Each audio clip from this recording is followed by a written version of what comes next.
Greater Chicago Jewish Fest 2014. This year's featured performer is really one of the best performers I've ever seen here. Peter Himmelman, how are you? Well, thank you. You asked how I am, didn't really need a thank you. Look around you. Basswood trees, you can hear the rustle of the leaves. I'm having a crap day. Let's get on. No, I'm having a good time. I'm drinking water, fresh. It's Roundy's. It's certified kosher. You know, it's funny. All my non-Jewish friends and Jews like, what's not kosher about water? Some waters, you should know, they dip in ham. It's not. Occasionally, you'll find like a pork water. So. This is a completely glatt kosher water. Yeah, the truth is that if the water is flavored a certain way, it may not necessarily be kosher. Yeah, absolutely. Yeah, I've done a lot of stories along those lines. I run a Jewish paper in my spare time too.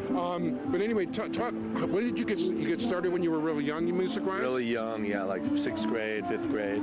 So you understood right away that you really enjoyed music. I did. Well, I actually not so much music. I just enjoyed. I didn't play sports, so it was a good way for me. It actually had a lot to do with my future. I would be unable to attract a wife if it weren't for my ability to learn some music. Wow. So it was like a peacock feather that I could make for myself.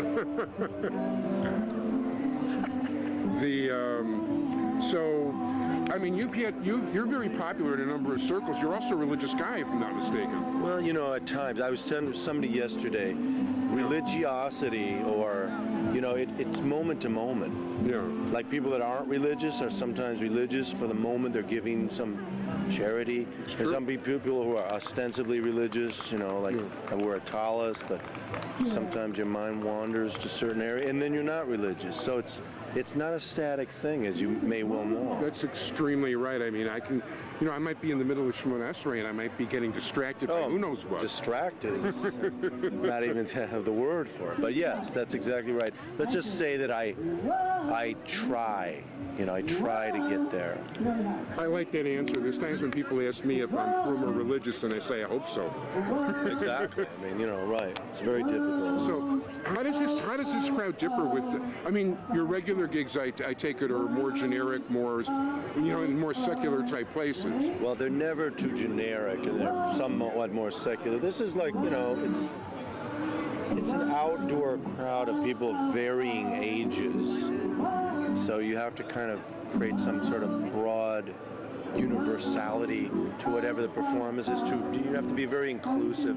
Otherwise, there's going to be this huge gap between you and the audience, and it'll just be very perfunctory. So I always want to bridge that gap. Yeah, I saw both at the children's stage and at this stage that you did your best to get people involved in as much as you could, and you succeeded. Yeah. The percentage of people that were dancing and joining you was really amazing. It was a high percentage, yeah.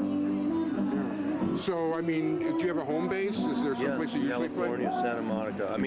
Home base musically? Where you play? Is there home base? No. I live in California and Santa Monica and have a studio, so I work from there and occasionally play live.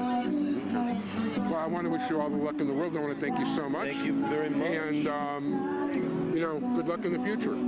Sei gesund. You too.